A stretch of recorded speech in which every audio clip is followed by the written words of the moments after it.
Hit him with that intro, Joe. All right, you are Here and Now with Brandon and Joe. I'm Joe. And I'm Brandon. And this is Here and Now, episode 22. We got a special guest today. Yes, sir. We got Luke Farrell. What's good, bro? What's good? What's good? Thank you guys for having me on today. Oh, Definitely, most bro. definitely, man. I see you, and I've been seeing you doing big things, bro. Seeing you on the news. Yep. Tell me about Let's talk that, about man. that. That's huge. How did that come about? Yeah. So basically, the STL bucket list page. I've been doing that for a minute, and what I wanted to do with it is I didn't want to post basic pictures and basic, bucket list spots per se, like Ted Drew's, and nothing wrong with those places. I do throw those in there, but I started highlighting local businesses, local entrepreneurs, and then Rennie Knott from Channel 5 hit me up and he said, "Hey, do you want to meet over by Eat Right right over there?" And they closed down because people weren't supporting local. Mm-hmm. So we used that. He kind of talked about how the page was created, which the page was created for me to post pictures that I didn't want to post on my page because I go out to eat and I'll be posting food. I don't want to like blast my page with all that. Right. And then I found out, I'm like, dude, there's so many dope photographers and out there that have no clout. So I used that page and I just shared it, tagged them, and started helping them out that way. And then kind of went into businesses. I mean, it's just scratching the surface now. There's a lot more I want to do with it. I want to partner up with other local businesses and just kind of grow it from there and be like an online directory for St. Louis. Oh, shit. So when you originally started that page, you had no intention to like make it like a community page at first? At first, it was just like you said, the photos that you wanted, that you didn't want to put on your own page, and then okay, cool. And then it progressed into what it is now. Like it's a community page pretty much. Yeah, for sure. I mean, I posted like food. I posted like places that we went because we were new to St. Louis. We had just moved to South City. So I was like, I want to just travel around and do these things. But then it turned into like, going to businesses, they would have me out and say, "Hey, take pictures of my food." So I thought it was going to be like a foodie page. And I'm like, I'm down for that. But it just constantly evolves. And that's kind of how any business is or any hobby. It just constantly evolves into other stuff. Now, did it organically grow or did it get to 30,000 by like magic, like social media magic? So like since like I'm in marketing and I own an agency, I look at the analytics a lot and I'm like, okay, this post does this good. I post at this time, it does this good. Mm-hmm. So I just started tracking that and I was getting like 100 followers a week, which I mean, that's a lot, that's 400 a month. But now we're getting like 300, like 1,200 a month. So like, I just look at the projections, okay, like in 12 months, that's another 12,000 people. So then that would put us at, I think we're at 35 now, that would put us at like 47. But there's not that many people in St. Louis. There's only like 300,000 people in the city, but of course other people follow it. But I really just want it to be similar to Explore St. Louis, but just doper. Cool. Right. Yeah, just cooler than that, not basic and not the top 10 places. Like go to the Cardinals game, go to the Arch with your family. Like, no, there's actually cooler stuff you can go do. Yeah, like low key shit. There's a lot of dope shit about St. Louis, and yeah, that's what's cool about our city is like, and especially with all the new stuff coming, like, I don't know, I've been saying this for a while, like St. Louis is really turning into like, I mean, it's always been a dope city. I've always loved St. Louis, but just with all the extra shit that they're adding, and now they're doing something with the Foundry, right? What are they turning that into? The Foundry is just like a shopping hall. It's like an outdoor. They have a food hall. The soccer stadium's going to be right down there. Like Midtown's going to be a really cool area. And then you got Union Station right there too. So, I mean, we're trying. They're trying. So, I mean, they got a lot of work to do. I mean, there's a lot of things, but like with this COVID, I mean, that's why you have to support these small businesses. I see for lease all over the place. Yeah. Especially on Del Mar, like all those shops. I mean, that's kind of always been typical with Del Mar, just expensive area. Right. But yeah, there's a lot of vacant shops on Del Mar. How hard do you think COVID hit these small businesses that you've noticed? Well, shit. I mean, it hit me pretty hard, and I didn't even have like a physical location. So I couldn't imagine that burden of having a physical location, having a rent, and then also having 10 to 20 to 30 people that you feed their families too. Mm-hmm. So they had to make decisions that were probably pretty difficult. Like, man, if I cut her hours, then she can't feed her son or, stuff like that. But I mean, especially the restaurant industry, I mean, I still try to go to restaurants and you can't even get in. You got to make a reservation. Like used to be, you could just pop in, have a drink at the bar, pop over to a different one. Like you have to make reservations. You have to plan a week ahead. Like there's no spontaneous events that are going on anymore. And live music has killed like, Oyster Bar. I used to go there all the time. And I mean, they finally opened up live music. That's 12 months without live music though. That's crazy. Man. Well, all these venues are closing down. Like there's Red Flag, Food Bar, and Pops. Yeah, I didn't even know. That's all I know. Did Old Rock House close?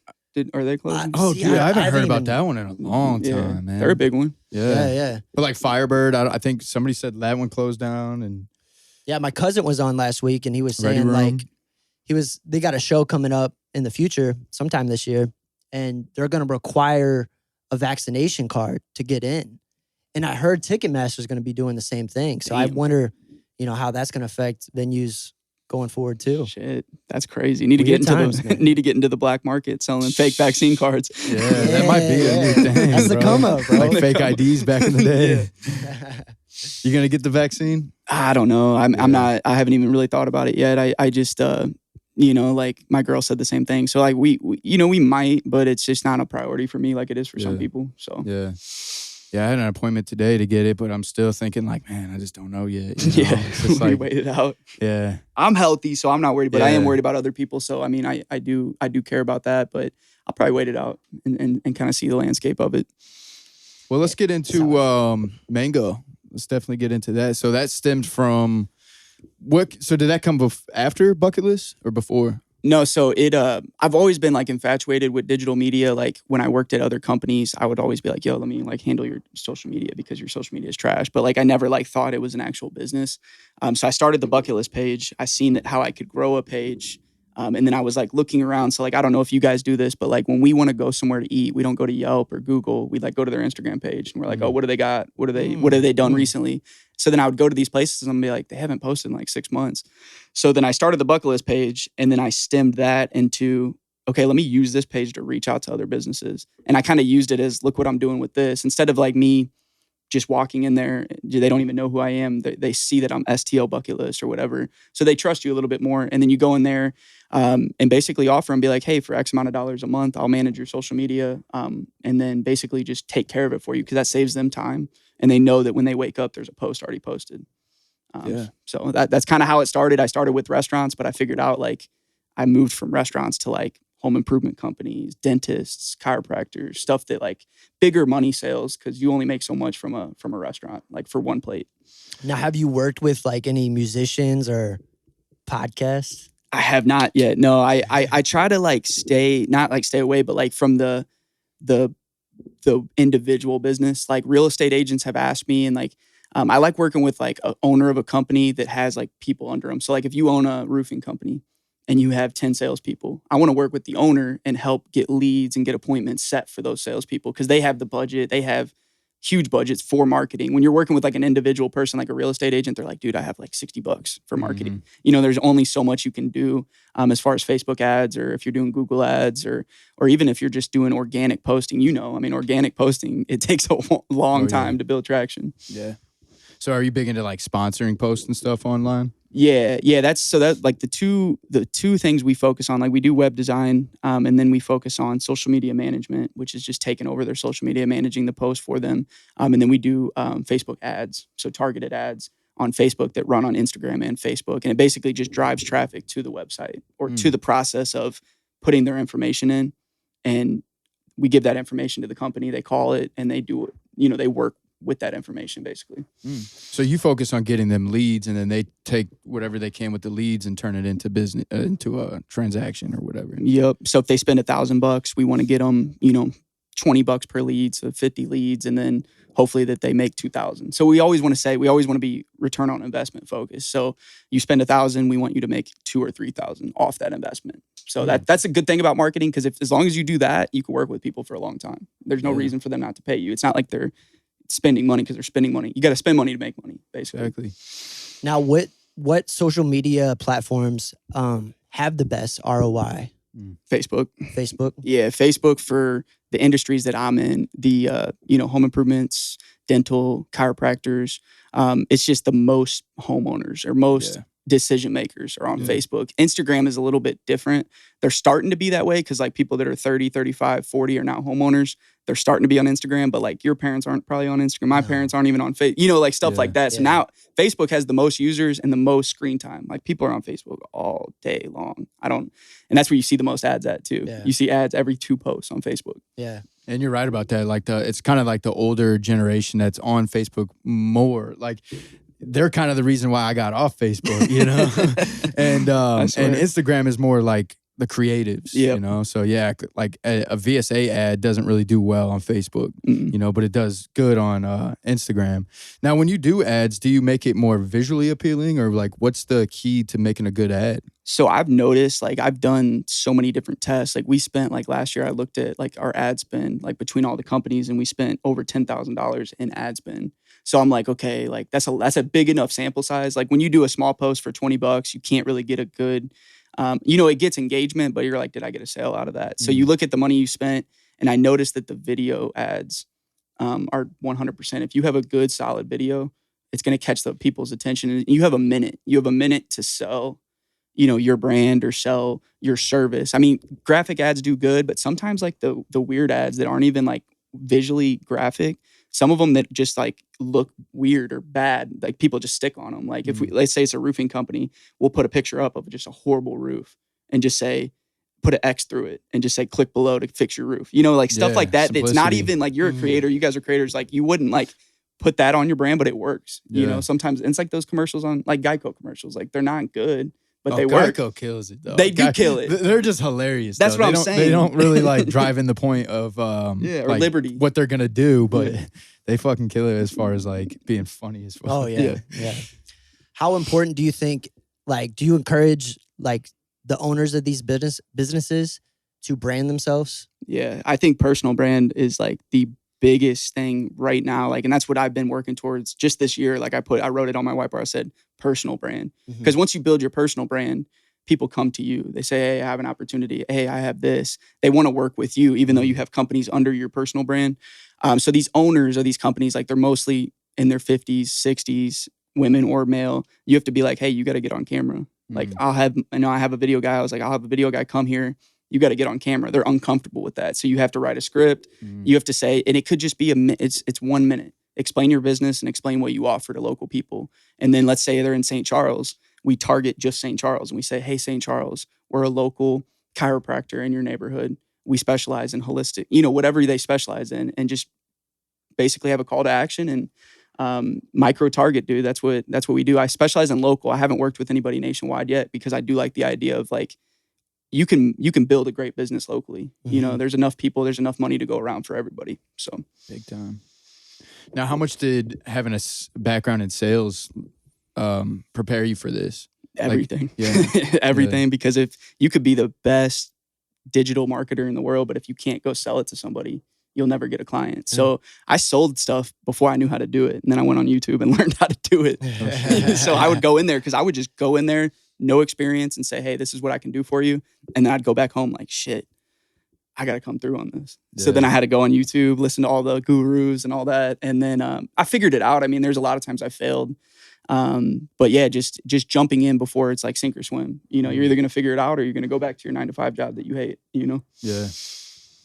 Yeah, it's pretty dope. Like how one thing, we were kind of talking about this before the podcast, but how one thing can lead to the next, to the next, to the next. You know, like you with Mango started from you posting pictures on Instagram that you didn't want to post on your main page, so you put them on another page. Yeah. Now you're running like a whole successful business off of that. It's just funny how many doors can open of opportunity. You know what I mean? Yeah, and that's why I got into the business to business, like this type of business, because I get to meet these people that. Not necessarily I want to be, but like people that you kind of like, okay, I want to work around you. And like, I know you guys are the same way, like the law of attraction, like you speak these things into existence. Like opportunities don't come to you unless you surround yourself by people that have what you want and have been where you've been. Like they've been where I've been, like where we have nothing, but like you follow around these people. Like I have friends that, you know, you might want to separate from some friends. Not saying don't be friends with them, but just hang around people that have what you want and been where you've been. That's kind of like my motto. Yeah, man. Yeah. Your network is your net worth. Yes, sir. Like, I'm truly believe in that. Like with these podcasts, like we're creating these new connections with everybody. Yeah. And it's a beautiful thing, man. It's a beautiful thing. And I wanted to... So millionaires out there, if you want to hop on a podcast, let's go. Let's get it. We're your boys. But it all started from like back in the day, like making music.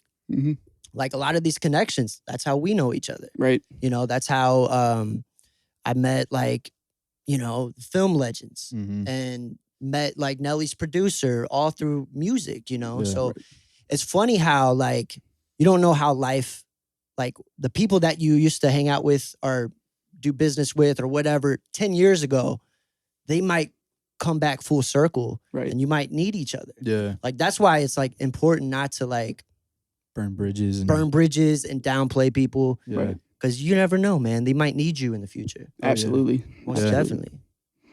Yeah, I've always thought that like about life, like somebody, if you're doing great, that shit can come crumbling down at any day. You know, Mhm. like you never know what the future's really going to hold. I mean, you can calculate and prepare for anything, but you never know exactly what's going to come of the future. You know what I mean? Right, and right. somebody that's doing, you know, living on the street right now may pass you up. You know, so it's like you can't. Yeah, you really just as a human, you can't look down on anybody like that. Not even just for the fact that they might pass you up. It's just like, you know, you got to be a good person to everybody, Mhm. because you never know who you're going to need in the future. you No, know? I feel that. Yep. Well, let's go back a little bit. Like a lot of people might not know you used to make music. Hmm. Used to go by Uncle Luke. Yeah. How did that name come about anyway? I've always wondered. It's goofy, man. Like, so His like, sister had a kid. yeah, That's why. yeah. No, Of it course, was. of course. Is it really? Yeah. Oh, yeah. shit. Yeah. So like my sister, like it was like when I was like 15 and like had a baby and they just Uncle Luke. And I was like, that's kind of cool. And I didn't even know that there was an Uncle Luke. Yeah. He was the dude from Two Live Yeah. Crew. I Yeah, didn't yeah, even yeah. know that. So like I kind of was like, damn, I got to change this. And I went like St. Lucas and I was like, no. And then I was just like, all right, I'm done. I'm Yeah. done. I'm gonna go get a job. But no, That's it just funny. came because like I like want to be creative. I wanted to like I've always wanted to be super wealthy. So I'm like, okay, well, rappers are super wealthy. So I was like, let me try that. And then I was like, okay, They appear to be They super appear to wealthy. be. They appear to be. Now I know behind the business. I'm like, no, they're probably not, because 1 year without shows and they're all broke. So, Exactly. but yeah, that. And then basically, I just liked being, not that I like being the center of attention, but I just liked putting myself out there and and I got mostly love. Like people loved it. Oh yeah. You know, but Yeah. it was like, just because you're doing it, you're the only person doing it. And that's like a different thing, is like there was other people doing it. And I just like to freestyle. I like to rap. And I was like, man, I could probably make money with this. I'm always like thinking of the money. I never made any money. I mean, probably like 100. I was probably negative after all the shit I bought, you know, Oh, but yeah. like we Yeah. all That's how are. we were, Yeah. man. The only Yeah. time we made money was off the merch. Yeah. The merch, yeah. The shows, I made like $100 if I sold like 20 tickets or Yeah. something. But Bro, we used to have to pay people to get on like shows or like selling tickets. If we didn't sell enough, we'd Yeah, buy dude. the rest of them. So we just so we wouldn't be the have to first go ones first, up. you Yeah, know? we'd buy our own fucking Yeah. tickets. That was bullshit, man. That's kind of what drove me away from the music world, is like promoters, like dealing just with shitty promoters. And then that's kind of how VSA became about, because we're like, well, we could make money off the merch. And then the merch eventually became a clothing brand. Right. And then we were going to use the music to promote the clothing brand. And then Mhm. it just kind of like went from there, you know? But music was the first taste of marketing Yeah. that I've ever got. Mhm. And like you as well, I'm sure, because you Yeah. had to market yourself to sell tickets Right. and shit.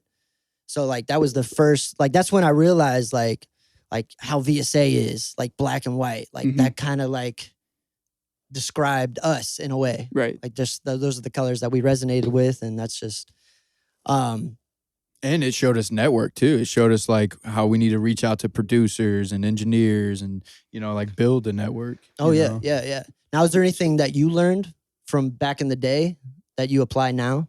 I think I learned just how to like at a young age go in and speak, like public speaking, like because right now like I'm going into meetings and I'm 25, so I'm like, okay, it's not like that I'm young, but it's like going into meetings with people that have seen everything and just going in there with enough confidence. Like music gave me the confidence to be able to speak in front of people.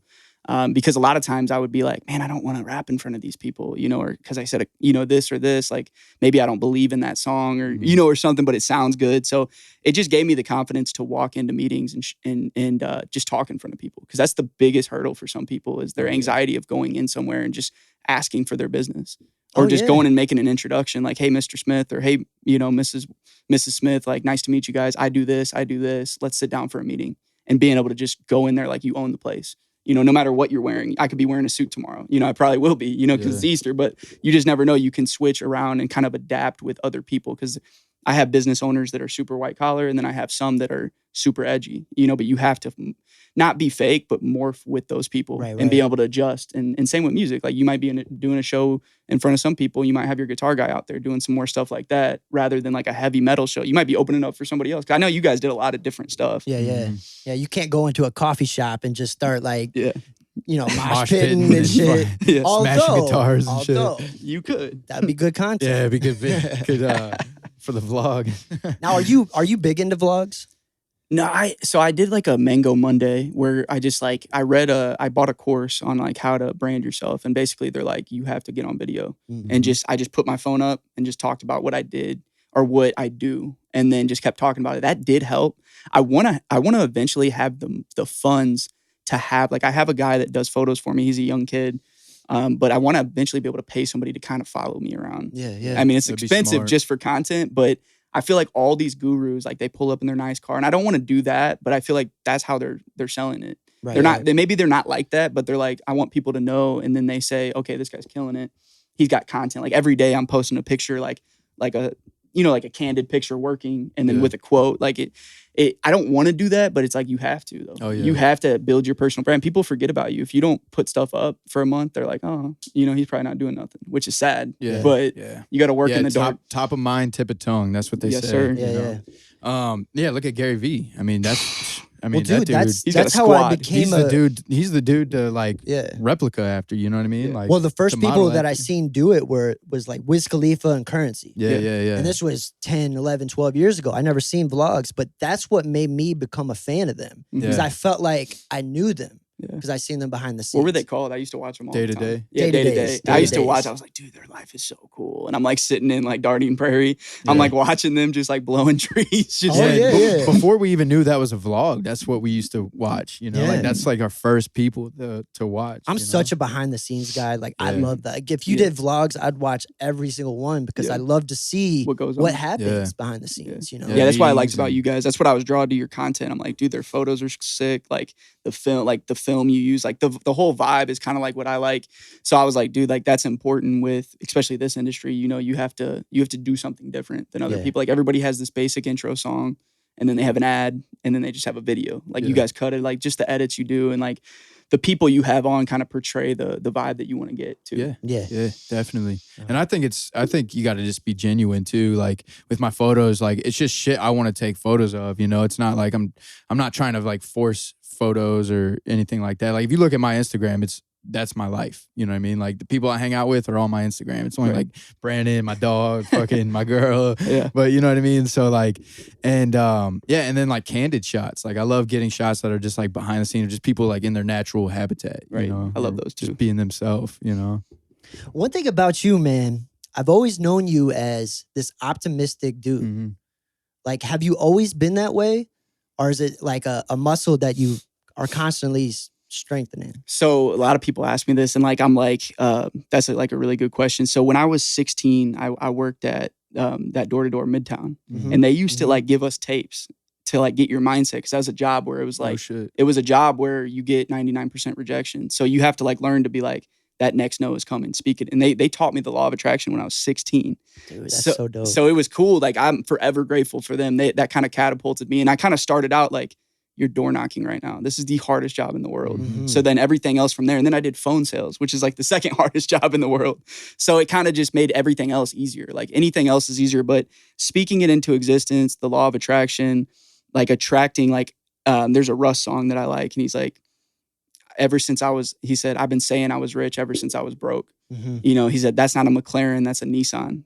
You know, or that's not a Nissan, that's a McLaren. And he yeah. like drive his Nissan every day, like that's a McLaren. Now he just posted a picture, he's got a McLaren. Yeah. Because he spoke that into Yeah. existence Yeah. 10 years ago.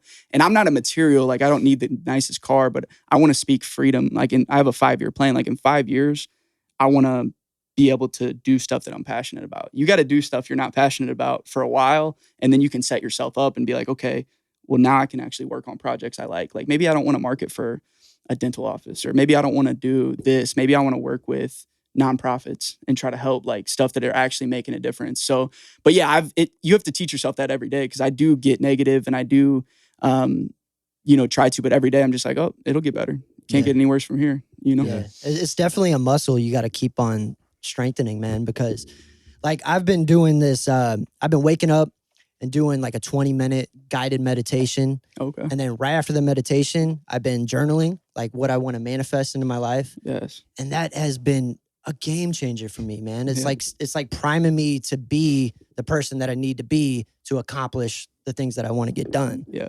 Do you listen to tapes, or do you listen to like? It's I've been listening to this Soma. It's called Soma Mhm. meditation, and it's on YouTube. It's just like a 30-minute guided meditation, but it's breath work.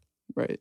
So it's like changing your body to kind of prime your body Okay. to create the motions that you want to have. And you get up early every day? Like you try? Not every day, man. It's still. I wake up by 8, Yeah. but with my job, I'm waking up at 5 in the morning, 4 in the morning. So, I mean, that's not ideal. Like I would ideally like to do that on my days off, but Yeah. I like to sleep in a little bit. Yeah. I feel you. I'm working on that. I feel you. Now, speaking of like waking up in mornings and stuff, do you have a morning routine? Do you have something you stick to? Yeah, I'm trying to build that. So I'm a pen and paper guy. I know everybody's like digital notes and all that. So like I have this yellow pad that I keep right at my desk in the morning, and I write down the 10 most important things I got to get done. Because then even if it's small stuff, like one is text this person just to check in, like a client, because you want to stay. So it says text this person. Okay, check. Boom, texted them. Design the ad for this person. Check, check, check. So once those 10 things are done, it's usually by like I always start work at like 7:30, and like usually by like 9 o'clock, okay, all my 10 things are done. Now everything else is just, it's like that video, the guy that make your bed in the morning. Yeah. Stuff like that. Like create a list, because then you're just running around life like, oh, what did I have to do? Like our minds work so fast we have these computers in our pocket. So our minds, like I'll be like doing something for somebody, and then an hour goes by and I watch Gary Vee, and it's not bad, but I usually watch him, and then I'm like, all right, Gary. And then I like swipe up and like get off the shit because he motivates. Like that's why I curated my feed. It used to be like rappers and girl or whatever, but now it's like all videos. So like my feed's different. Your feed is like, it's crazy that we even talk about that, but like that creates your reality basically. Yeah. It's funny. Like I recently started doing that too, just unfollowing people that I just don't feel inspired by, and it's no like shade towards anybody. It's like, you just got to sometimes you got to do what you got to do to, to, like you said, like you got to filter out the shit that you don't want in your mind. You Absolutely. know? Oh, even with music, man, my music has changed over the past literally 2 weeks, but I try not to listen to anything that makes me feel like I'm hard. You know what I'm saying? Like listen to Pop Smoke makes me feel like I'm invincible. Yeah, it's great. But I don't want to attract that energy to me, Who do you listen to then? I've been into Big Crit. Big Crit is fire. I've loved Big Crit ever since like Ace Hood. Yeah, I've been into Ace Hood. Yeah. Ace Hood motivates the fuck out of me, dude, especially in the gym. And his newer music, like just... I didn't know he had any new music come out. Oh, dude, it's on your vibe, bro. I'm telling you. Russ is my favorite dude. Russ. I got to get into Russ, man. I haven't listened to much. He's all about mindset. Yeah. He's literally about mindset. I'm not the biggest fan of his music, but I'm a fan of his mind. Yeah. Oh, yeah. And his ownership. He said, take ownership in your life. Yeah. He always and he talks shit on other rappers because they don't take ownership. Mm-hmm. He said, you don't own your masters. He's like, and stuff like that. Or like, he said something in one of his songs. He was like, now this rapper's on OnlyFans, like 6 months without a show, and now they're doing, whatever crazy shit to make money, or whatever. So he just makes me feel good. But mostly I'm listening to podcasts like a lot. I listen to, I like to listen because I think that you can only have so much knowledge. Like you can always get smarter, get more knowledge, but you have to like just disconnect from it for a second. Mm-hmm. And that's a problem I have is like, I can never turn it off. Like I'll be working till like 8 o'clock at night and like my girl's making dinner. She's like, just stop, stop That's working. How my girl is too. Yeah, stop. Like it doesn't So- matter. You can do that tomorrow. And I'm like, but no, I can't. Cause I feel like they're going to be pissed at me if I wait till tomorrow. Yeah, man. I know that feeling. How has your work-life balance been then, man? It's Because you're on the go. Yeah, dude, it's been a lot. Like that's why I have tried to put people in place, but it's really hard for me to trust somebody. And if they're listening, this is fine. But like, it's hard for me to like say, okay, I've been managing this client for a year now. Let me just push this off to somebody else. Because then in the back of my head, I'm like, maybe they're not giving them that same treatment that I gave them. Mm-hmm. But yeah, it's been cool. I mean, I work about 40 hours a week, but I just try to get. You can be busy, but that doesn't mean you're productive. So if you get those, you can work 6 really solid hours and get more done than if you say, oh, I worked 60 hours a week. That doesn't mean you're getting shit done. No, Yeah. exactly. Yeah, Exactly. work smarter, not harder. Yeah. Do you listen to Audible books at all? No, we were just talking about this. I was like, because I like to physically read. Like I used to do this and I've been bad about it, but like I would put $100 bill in the book as my bookmark. And then after I'm done reading that, then I get to go I can only treat myself. shit. I can only treat myself. I like that. Even if it's Smart. 20 I though. like that. But if it's Smart. 20, then you just buy another book. Use that to buy another book. And then it just gives you like, okay, I got this 20. I can't spend that $100. I haven't done that recently, but I'm like, now that I'm in the truck more and I'm driving around, I'm like, dude, I need to get Audible books because I want to read as much as I can. And I only read self-help books. I don't, me too. I don't Yeah, read me too. for entertainment. Me I too. watch TV for entertainment, but only read self-help books. Yeah. Yeah, I can only listen to him, man. I've never like actually finished a book reading it because my mind just while I'm reading for some reason I'm just like thinking of other shit. I'm like, wait, no, I gotta read this. All right, Yeah, you never get it much. Yeah, out I got of it. like my ADHD kicks in or whatever. Yo, but it's hard. Audible has been a game changer for me because I'm in my car most of my days, you know, and yeah, just listening to books, just knocking them out. Like I read like have you ever read Rich Dad Poor Dad? Yeah, that book, I just read it again that at book the beginning is of this really year. what manifested this house. Like, you know what I mean? Like, it made me want to. The way he looks at money, like the way he looks like, and I love it's the Rich Dad Poor Dad because like just because they're rich, their life still isn't good. You know, like the other dad, his actual dad was the one who was like had all this money, but as your income increases, your expenses should decrease or stay the same. Like you see people that get a new job and they got a new car the next day. It's like I fell in that trap before. I know. Yeah, as soon as I got everybody promoted, I got a Harley, and I'm like, and then you're like, trap myself. 2 years later, you're like, damn, I'm still paying for this shit. Yeah, it's hard, man. It's that poverty mindset, man. It's hard to break it. Like you said, unless you're around like those types of people that could show you the way, you know, and that's the thing too, is about like listening to podcasts and books. Like that's in a way hanging out with these people. So that's like where I get most of my knowledge from and like learning all this new shit. There's nobody in my life that's teaching me that. It's like these books that I'm reading, and people get intimidated by it too. Like some people are like almost intimidated by how strong your mind is. They're like, dude, it's cool, dude. Just go out with us tonight and go spend $100 at the bar. And then every night I go to the bar, that sets me back for the next day too, though. It's not just that night and the money. And it's not even about the money you spent. It's just that next day recovering from that. Because then you wake up late. And then you don't want to work that day. And then, so that's what I think. And I still drink, don't get me wrong, but it's just like I try to like last night I had whiskey, like 2 glasses because I was like, I had a good week, you know? So it's more drink to my accomplishments, like Drake's song, instead of just drinking because your job sucks or your life sucks, you know, drinking just to drink, you know, or just to socialize. You can still go have fun without drinking. Yeah. You guys did it. I know you guys seen some stuff you guys did where you quit drinking for a while. And, Yeah. To be honest, I haven't got drunk this whole year, I don't think. Yeah. Like, I do have a glass of whiskey maybe like every other night. You know? Or a couple beers or something, but never like beers. Plastered drunk or nothing. Right. Yeah. So what are some books that you could recommend to people? Do you have like a top 3 favorite book? Yeah, so How to Win Friends and Influence People. That one's a great fucking book. The Laws of Success, the 15 Laws of Success. And then there's what was that one I just read? Build a Story Brand. So like there's a book, I forgot who the author was, but he basically goes into, and this is good for entrepreneurs, he said, what makes your brand different than other people's? And it's building a storied brand. And it's it even goes into like how the logo portrays your brand and how you're messaging in your content. So like if you write like a clothing company, it's each time you put something out there, it has to be aligned with what your brand is. So that's a good one, but yeah, How to Win Friends and Influence People is the best book to read. I feel like for anybody, everybody should read that. Yeah, Rich Dad Poor Dad's a good one too. That's a more modernized way. Think and Grow Rich. Think and Grow Rich. Is a good one. Yeah, I've read that. But yeah, I've read a couple of Gary Vee books. Russ actually came out with a book on mindset too. Yeah, how was that? Yeah, it was good. It was real easy to read, and it was each title was one of his songs. So it goes and it's in color. It's real. It's like 100 pages. You could read it in a day for real. Damn. So when you back to the optimistic thing, man, like when you're feeling down, how do you like bring yourself back up? How do you turn those switches to get back focused again? So this happened like last, I think it was like Tuesday. Like so I do with my business, I do all the payroll, like all the taxes. I send the invoices. I do the customer service. So I was like, I'm doing every I'm wearing every hat of the business because I think that's important because before you have to wear every hat before you put somebody else in that seat. Smart. Right. So I send a bunch of invoices to people and then I'm like, man, they haven't paid. So then it's like late because then that like with a 9 to 5, you get paid on Friday. So like then somebody cancels or something like that. So then being optimistic about stop worrying about those things, that money will come.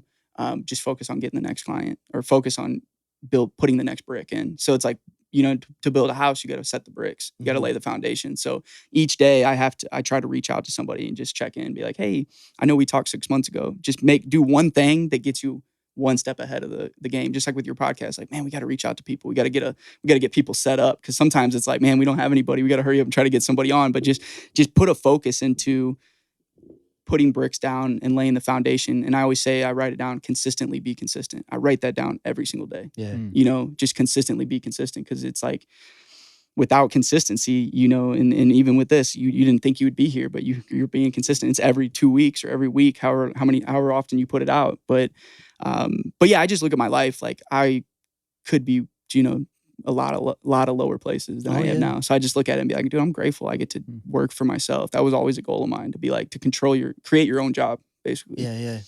Now, what made you pull that trigger, like, of finally, and also how did you feel about it? Because a lot of people are scared to lose their benefits, their money, their steady income. Dude, I was super scared. So it was February 15th of last year. So it was like a little over a year ago. And I had a good job. It was a sales job. I had the benefits, the 401ks, I had the consistent check, but I wasn't happy. And like my girl even could tell. Like I was like, she's like, you're not happy. You're stuck in traffic after 5, driving home 30 minutes. And then I had the business, but I was like making like $1,000 a month. But I'm like, if I can make $1,000 a month, what says I can't make 10? If I just 10 times my effort, and that's a Grant Cardone one, but just 10 times what you're doing, because I was only working like 5 hours a week. So I was like, I'm just gonna quit. I had money saved up, so I saved up for like a year, and I'm like, I need like 10 or 20 grand to like float me. And then I just quit. And then COVID hit, and I was like, shit, I need to go back. Timing, it was less than 30 days. What happened? Shit. At the COVID hit when I just quit my job. So So I just quit. COVID hits like 30 days later, and I was already scared to quit. But that just put fear, and then like fear of like, dude, is there gonna be businesses even open? And for those 2 weeks, and then we eventually just adapted, and we started helping. Like I started trying to reach out to people to help them for free. So I was like, just to get my foot in the door, be like, hey, I know you're struggling right now. Let me just come in, and because I had nothing to do. So I was like, let me come in and just see if I can consult you, provide some services for free. That kind of caught traction. But then just kept my head down and just kept working, and eventually, hard work prevails. So I started getting referrals like, oh, this guy's killing it for me. Hey, have him come into you. And I feel like selling myself. Like I'm selling myself, and then I'm fulfilling what I'm selling. Mm-hmm. But that's my next goal, is just putting a team in place. Like, so because you're never really wealthy until you have your time. That's right. You're never wealthy. I don't care how much money you make, but if you don't have time, you don't have anything. Yeah, I agree with that 100%. Now, how do you, are you focused on getting more clients, or are you focused on working with the clients you have now more so than expanding? Or is it always, obviously you want to expand, but. Yeah, the great thing about this type of business is you can get, like, let's say you have, just for instance, 20 partners that each pay $1,000+ a month. You can have a great business like that. But I want to work with the right people. I want to work with people I actually believe in. So like, if I know that this company is shady, or I know this, I'm not going to per se turn them down, because it sucks to turn down money when somebody wants to pay you. But I think just putting a focus into building, like getting better before you get bigger. So I want to get better at what I do before I start getting bigger, because a lot of times you get big, then you're not doing what you're saying you're going to do. You get bad reviews, and then you're done. Then you're done, So I got enough people. I got like 22 partnerships, but a lot of them are previous ones when I started. So they're a lot less. Like I locked them in at a lower rate than what I would charge now, which is fine. Like that's completely fine. But I feel like that's like the magic number until I get somebody else that can, because talking to 22 people on a weekly basis is a lot. Oh yeah. Especially when they're spending money with you and they're like, hey, what's going on? What's happening? Yeah, you want to make sure you can like fulfill everybody. You don't want to do too much too soon, Right. That makes a lot of sense. Now, do you do free work? Like when you started out, did you have free clients?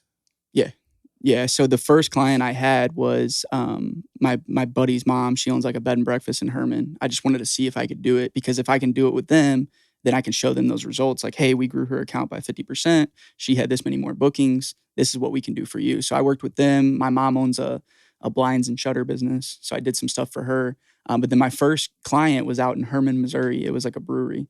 And I charged them like $500 a month, which, at that time I had a job. So I was like, dude, $500 extra a month just to post on social media for them. Yeah. And, that was going good. I started getting more businesses out there, because I'm like, well, if I got them, I can go piggyback and get the other ones in Herman, because Herman's a real small town. Mm-hmm. So I started out in a small town, which is crazy. But, and then I took that home, and then I got a chiropractor. And then I'm like, okay, now I got a chiropractor.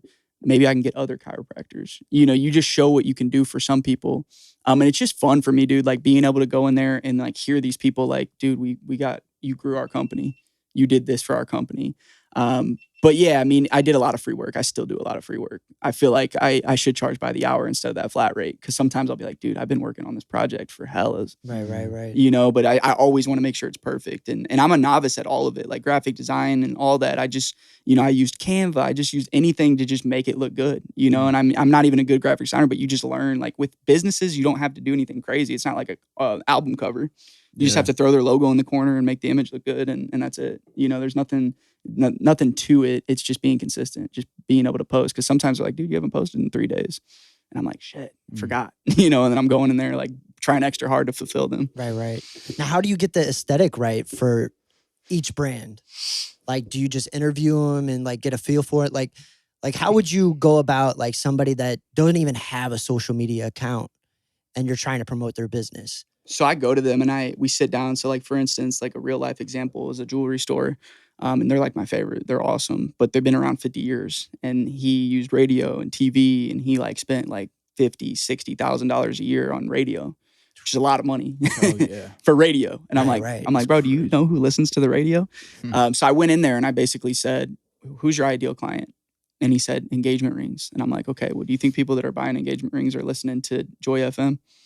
You know, no, they're listening to podcasts or they're listening to Spotify. So I was like, we could either pay to promote on that, but why don't we just run Facebook ads and just target people that are 21 to 31? Those are your engagement rings right there.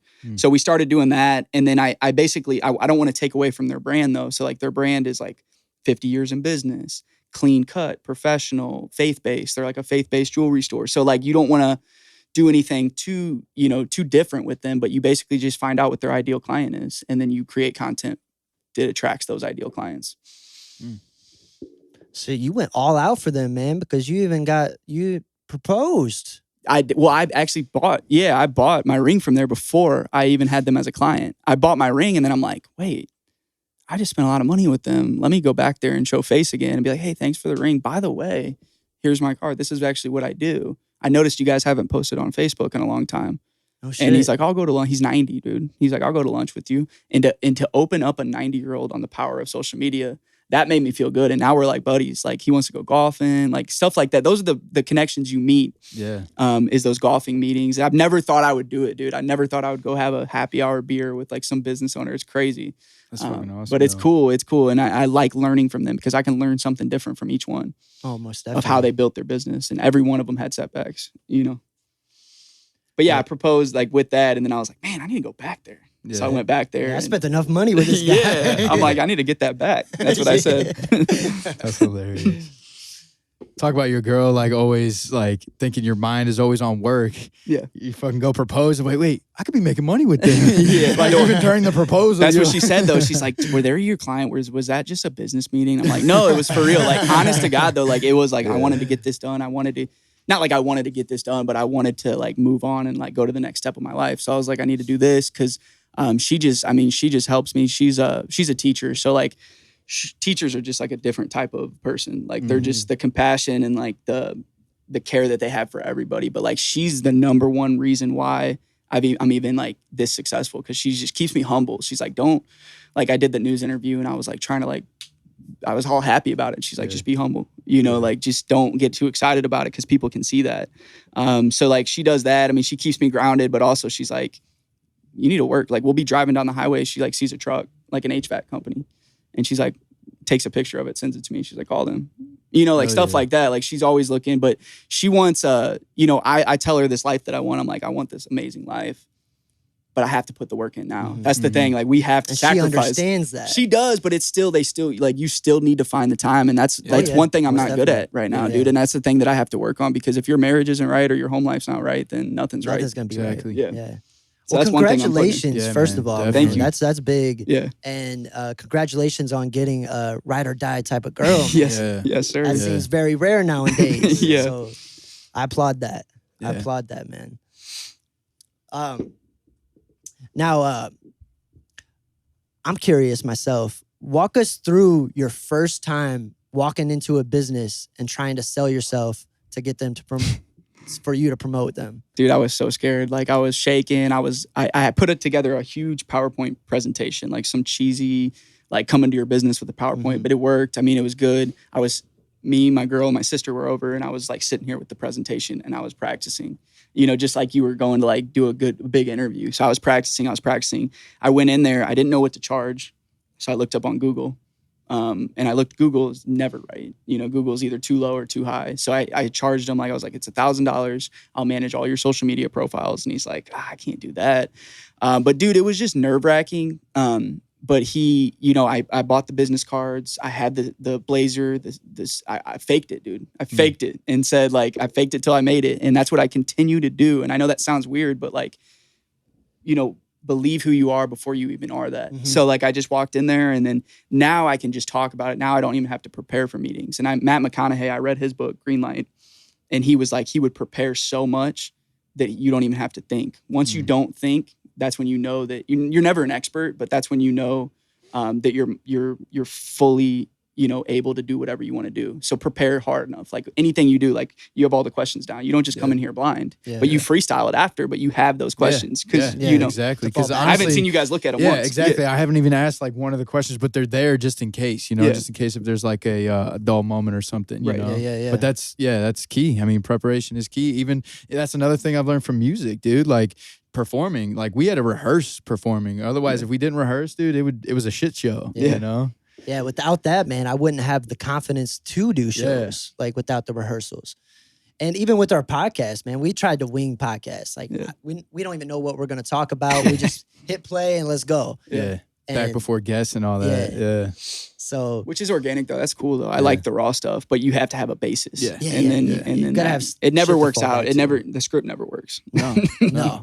But I think you're right though. It gives you that like confidence because that when you're in that flow state is when things are the best, like that's when things are, and that's kind of how this podcast has been going so far. And I think that's where that preparedness comes in, is because it gives you the confidence to know that you're going to be good no matter what happens. Because even if you need a plan B, it's there. And my thing, dude, in sales is they don't know as much as you do. So if you mess up, they don't know you messed up. Like they don't know anything about it. Most of these people are new to social media. And that's one thing I worry about. I'm like, dude, there's going to be a day where everybody knows how to do this, what I do. So I need to do something. So I need to, in the back of my mind, that's why I'm like, what can I do? Like, it's not like you can make all this money right now, but like in 5 years, Facebook might come out with something so easy to use where everybody can manage ads and do all that stuff, And I mean, it's not hard to watch a YouTube video. People just, that's what I sell mostly is I'm going to save you time. How much is 20 hours a month worth to you? Yeah. Because that's how much they spend trying to make stuff on Facebook. 20 hours a month's worth a lot to a business owner. Right. And if they can save that, then it's worth it however much money they want to spend. Yeah. Yeah, I think that, I mean, time is money, So, yeah, like even with the stuff that we do, like, I don't know, like I've thought about like even with VSA, like learning how to screen print and like all that shit. And like you said, man, it's like time. It's like that's another thing you got to learn. Like I'm trying to master the business and all that shit before I get into stuff like that. Is it worth it? Is it worth learning? And that's what I said about videography and photography. I'm like, is it worth it? It would be nice for me to be able to do it. And I take pictures, but it's like, I'm like, why would I spend all this time trying to learn how to do this when I could be getting more clients and then creating a job for somebody else? Yeah. And even like you to do photography, I have jobs that sometimes like need a certain type of photographer. So I want to have a network of video people, photographers, because I want to be a full service agency. When you come to work with me, I have a photo guy, a video guy, and then I have connections to radios if you want to do radio ads. So basically, I want to be the one-stop shop. I don't want to work with another marketing agency. I want to be the only one that, because there's some companies that use like an email marketing agency. They use a Facebook marketing agency. And then they use like a photography media agency. I want to be all three of those because people like the one-stop shop. Yeah. They don't want to spend, they want to spend their money all in one place and get everything that they want to get, basically. Yeah, man. So what made it to the point where you're like, all right, I'm ready to hire somebody? And who was your first employee? Was he the photographer or was it? Yeah, so I had some guys that helped me with accounts. So like some of my good friends, like if they got, like I did like this referral program. I'm like, okay, if you refer me a deal, I'll give you a percentage of the deal. So let's say it's $500 a month. I'll throw you $100 every single month I have that partnership. I mean, that's good. I mean, that's $100 a month just for getting the referral. But then my first like employee, like Mango shirt, go out was Caden, and he took photos. He was very novice at that time. But he's been getting better and better. And I would just it's just a contract base, so it's there's no hourly rate. It's just you go out and do the photos, whatever they pay me, I'll throw you some of that. I used to take a little bit. I don't really care about making money off that because I feel like just the providing that for the client is worth keeping that partnership every month. Because if the client pays me $500 a month, and then a lot of times I do free photography for the first month. I say, you sign up with me, I'll have my photo guy come in, I'll pay him, I'll take that cut on the first month because I know that I'll use that content and they're gonna be like, dude, this is amazing. Like right off the bat. Free photography sessions like $300, $250. Sometimes, I mean, some people do it for $100 if it's just 30 minutes, but they still gotta go home and edit all those photos too. So photographers are underpaid, man. It's crazy. The people want it for so cheap, and because you're only there for so long. They're like, well, he was only here for 15 minutes. I'm like, but yeah, he's at home right now editing each and every single one of those photos he just took for you. Yeah, and it's not even like you're not even just paying me for the 30 minutes that it took me to take the photos. You're paying me for the 10 years it took me to master this. To get this you know what I mean? And all the equipment. That's the same with everything. Like with your job too. It took years to learn this shit. You know, so they're paying you from when you first started 10 years ago. You know what I mean? The experience. Yeah. Now, is there any advice you can give to like people that want to grow their social media, not even businesses, but just their social media? What would you advise them?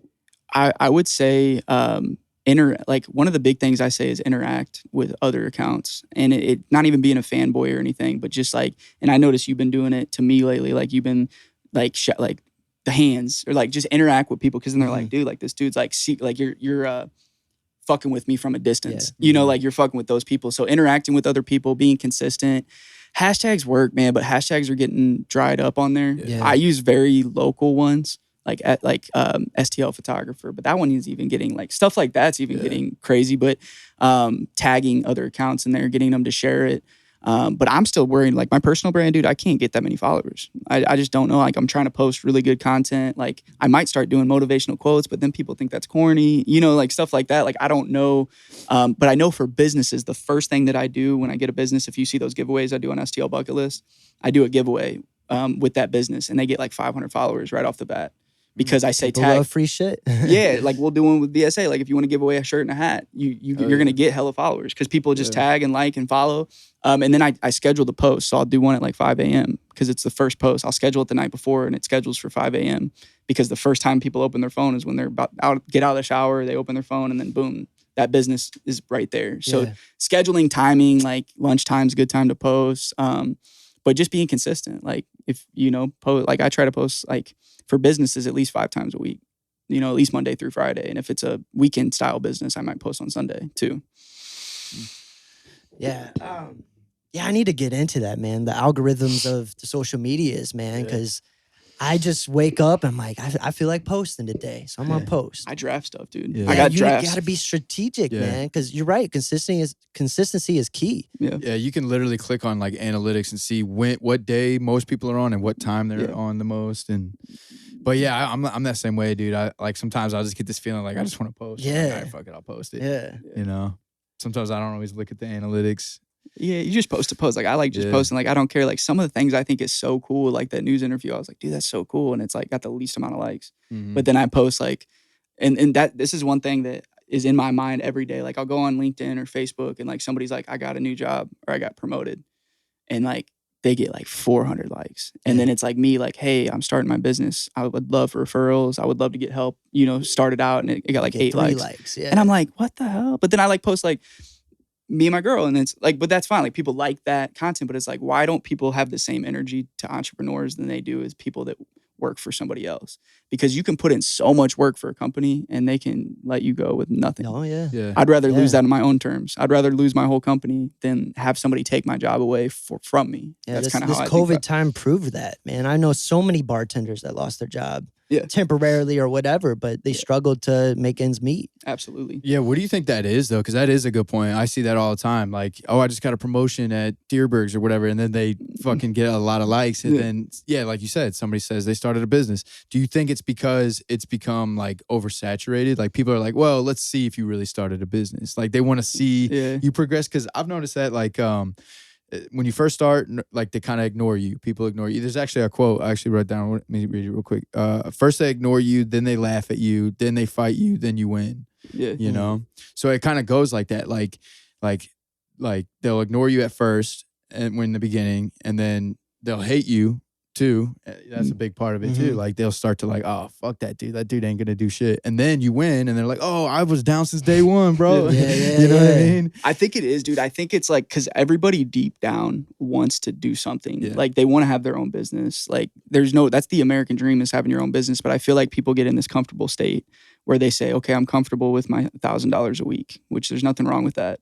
But then they say, I want more in life. I want more. So it might be like a little bit of both. Like maybe they're like, man, he's actually doing it. But dude, I started and like I was just posting. Like I did this. I'm going here. I'm trying to post like every time I meet with somebody. And it's not because I want people to see it. It's just I want people to be like, he's working. A potential client sees that, like, dude, he's out there working. He's doing these podcasts. That's why I hit you guys up. I'm like, dude, I just want to get out there as much as I can, and just get my face out there. And then, but yeah, I can't pin to it. I think it's like, not like a jealousy thing. I don't think it's a jealousy thing. I just think it's like people get intimidated when you're so focused. Like they're like, dude, like just chill.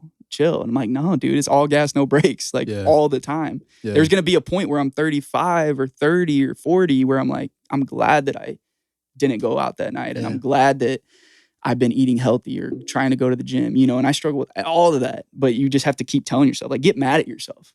I get mad at myself a lot. Like, dude, why did I sleep in till 8:30? I should have already been working since 7:30. Like, that's the thing with being an entrepreneur. You have to hold yourself accountable because you have no boss that's going to call you. You have nobody that's going to call you and be like, dude, get your shit together. Now, do you guys think like people party to kind of like suppress that need, that want to follow your dreams? Like they don't know how to go about it. Like, fuck it, I'm just going to party. And just forget about it because that's one less night I have to worry about it. And it also probably feels like they're doing something too, because they're out socializing, they're getting being their social. photos in, and they look like they're having fun or successful or whatever. But it could be a mask. Too. It could be. But there's also nothing wrong with like having a good time. And if it's like what Gary Vee says. He's like, if you want to watch Netflix all day, then do it. But don't complain about not having anything if you're going to do that. Like, that's when it's a problem. If you enjoy going out, then enjoy going out. But don't complain like about not having money because you're not putting that work in to get there. You know what I mean? So it's just like all perspective. But I think a lot of it is like, everybody's a reflection of who you are. You know what I mean? Like, so when I get mad at you, if I got mad at you for doing something dope, well, then that says more about me than it does you. It says like inside, like that shows me, like if I got mad at you, that shows me what is misfiring in my own self. Like maybe I'm getting mad at him because I want to be doing shit, but I don't know how to do it. So I'm trying to tear somebody else down because I don't know how to do it myself. Or be like, hey man, like you don't have a retirement plan. It's like, like they say stuff like that, and like family like has been super supportive though to me. Really? People ask me that. You're like, because sometimes like you never know, like even that person that came from this wealthy family, maybe he's scared to do a business because his parents come from this wealthy, go to work up 40 years, climb the ladder, and it's like scary for him to just say, no, I'm gonna do my own thing. But like for me, nobody was like, oh, you have to go to college, you have to do this. Of course they want you to. They want you to do all this great things.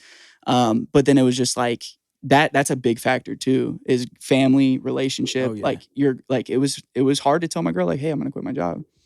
Imagine if I had kids in a family at that time. If I had a kid at younger age, like some of our friends do, it's way harder. So I'm like, if I don't do it now, there's gonna come a point where I'm gonna be just like everybody else that say, man, I wish I would have did that, or I wish I would have did that, taken that opportunity. Because the worst case scenario is I lose it all and I go work a job again. That's the worst case scenario. I'll always be able to make money. I'll always be able to. It's gonna be hard though if I ever have to go back. Dude. It's for real gonna be hard. You may never go back. You may something will happen and then you'll just figure it out and you'll. I won't. Because the things that you learn from now, you could take onto the next business. No, I won't. But I'm just saying, if I ever had to, I know I could go pick up. It's easy to go apply for a job and get it. Right. But that family support, man, that's something special. Like we all three are so blessed for that. Like my mom and dad never missed any of our shows, and I can't say the same for like a lot of our homies, and even with this podcast, like my mom listens to every single podcast. So if I said the F word on here, I'm sorry. She always says the gets same on thing. me. I know. Yeah, she gives us constructive criticism. I like the episode, but I don't like the cuss words you We use. didn't cuss too much in this one. I don't think so. Fuck. Sorry, Mom. What are we doing time-wise? Let Let me ask you this while he's looking that up. Is there anything that you fear? Yeah, I fear failure. I fear like this like overcoming not being able to support, because like I want to have a family, but I want to have a family, work hard enough to be able to be at every game. You know, that's another thing, is like I have this fear of failing, and I feel like if I fail, it was if I go back to a 9-to-5 job, because I already don't have the education that I was at the community college and I dropped out, and then I was like, dude, I'm just gonna work, you know, because I was always wanting money, and that was always in the back of my head. So I do fear being broke for sure. You know, because it's just nice being able to, money doesn't do anything towards your happiness, but it does help your problems a lot. Yeah. When your car broke, my car broke down. I just dropped $3,000 on my car repair. Yeah. If that happened 2 years ago, I would have been like, shit. You know, I would have been still worried about it, you know, and like I just paid it and just said, life happens like this. Everything happens for a reason. So, but yeah, I just fear failure for sure. I mean, I think a lot of people do. Well, let me ask you a financial question. So do you, so like everybody wants to be financially free. I think anybody could say that, whether they're working for it or not. I think that's like a big thing. And a big thing that people fall into and a big reason why they're not financially free is debt. Now, do you believe in debt, or can there be good debt? Or do you think all debt is bad? Yeah, I think Grant Cardone says it, and he's like, so I have no debt. Like I have no student loans, no car debt. I own both my cars. So I don't believe in getting into bad debt, but I think good debt is leveraging. Like I get a lot of business credit. So if I get these business credit cards, they don't actually show up on my personal credit because it's towards the LLC. So I think if you leverage those 12 months with no interest and buy the printer, you buy all that stuff that's going to make you money. Yeah. You bought the house on credit, but this isn't bad debt because I'm sure your tenant's canceling out most of your mortgage. Yep. And then by the time you move out, even if you're only making $300 a month, they're paying off an asset for you. Yep. That this house is only going to go up. And even if it doesn't go up in value, it's still an asset.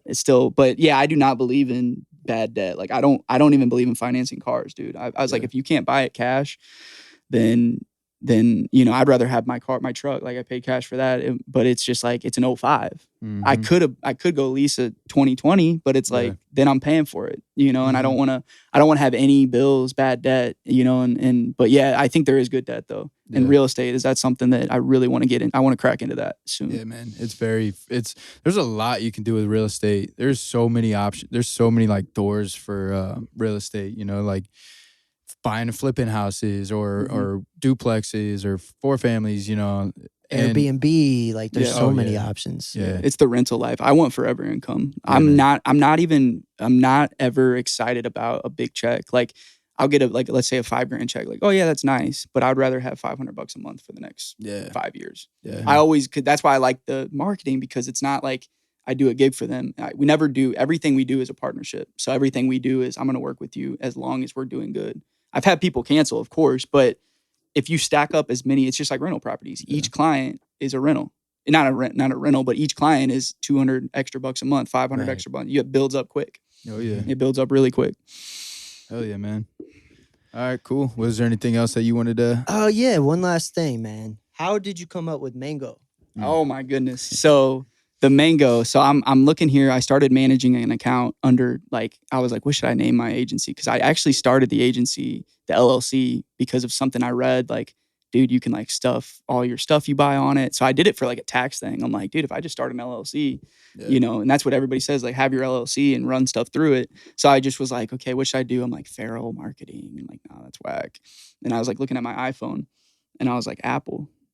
And I was like, I was looking at the Apple and I'm like, dude, this is the second biggest company in the world. Or it was the first. And I think Amazon's bigger now and Tesla and all that. But I was like, it's literally just an apple. So then I was like, what's a fruit that starts with M? I look in Google because I wanted it to be mango marketing. So then I was like, mango. I was like, I never even had a mango yet. And then I was going to bring him a mango. I wish you would have, bro. No, I have one now. I've had one now. And I drink mango seltzers all summer long, bro. All summer long, I drink mango. So then I was just like, mango marketing. And I was like, mango social marketing, just so they know that it's social media marketing, not just print or digital or stuff like that.